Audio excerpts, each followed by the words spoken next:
Anti paper leak bill आज लोकसभा में पास हो गया, लेकिन जब यह बिल पास हुआ तब प्रधानमंत्री नरेंद्र मोदी और गृह मंत्री अमित शाह दोनों सदन में मौजूद नहीं थे। और ये सिर्फ आज की बात नहीं है, जब से इस बिल पर सदन में चर्चा हो रही है, मतलब पिछले 3 दिनों से दोनों नेता सदन की बेंच तक नहीं पहुंचे। और यही सवाल अब पूरे देश में उठ रहा है कि आखिर ऐसा क्यों। देखिए, ये बात इसलिए हैरान करती है क्योंकि अमूमन ऐसा होता नहीं है। संसद में कोई बड़ा बिल हो और गृह मंत्री उस चर्चा में हिस्सा न लें, ये लगभग नामुमकिन जैसी बात है।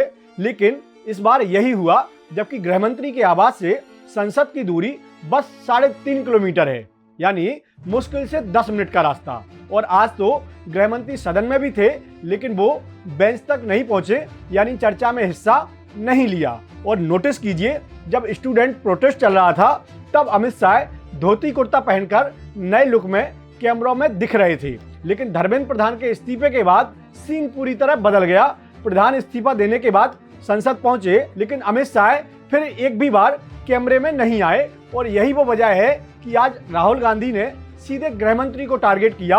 और एक दिन पहले प्रियंका गांधी ने जो सवाल गृह मंत्री के लिए छोड़े थे, राहुल ने आज उन्हीं सवालों को आगे बढ़ाया। और इतना आगे बढ़ाया कि बात सीधे डरपोक शब्द तक पहुंच गई और छात्रों पर गोली चलाने के आदेश जैसे गंभीर आरोपों तक बात पहुंच गई।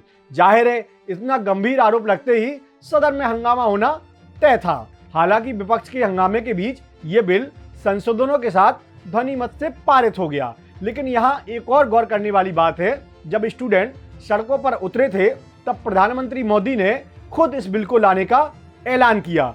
रातों रात ड्राफ्ट तैयार करवाया, तारीख तय की, मतलब ये सब फुल प्रूफ प्लान प्रधानमंत्री का था। और जब ये संशोधन बिल आज पास होना था लोकसभा में, तब वो नहीं पहुंचे।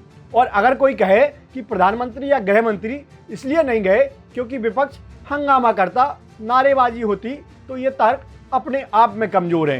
क्योंकि सरकार को घेरना और सवाल पूछना ही विपक्ष का काम है। सिस्टम से सवाल विपक्ष नहीं पूछेगा तो कौन पूछेगा। और ये वैसे भी ये पहली बार नहीं है, इससे पहले बजट सत्र में भी प्रधानमंत्री मोदी सदन नहीं पहुंचे थे।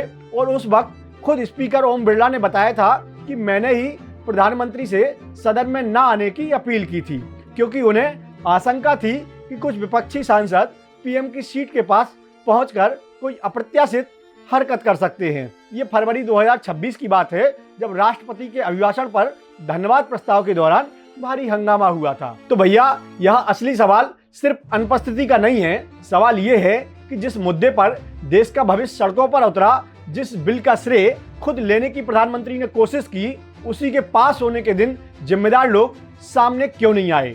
लोकतंत्र में मौजूदगी सिर्फ फॉर्मेलिटी नहीं होती, वो जवाबदेही की सबसे बड़ी निशानी होती है। क्योंकि जनता के सवालों का सामना करना ही असली लीडरशिप है। सिर्फ फैसले लेना काफी नहीं होता है।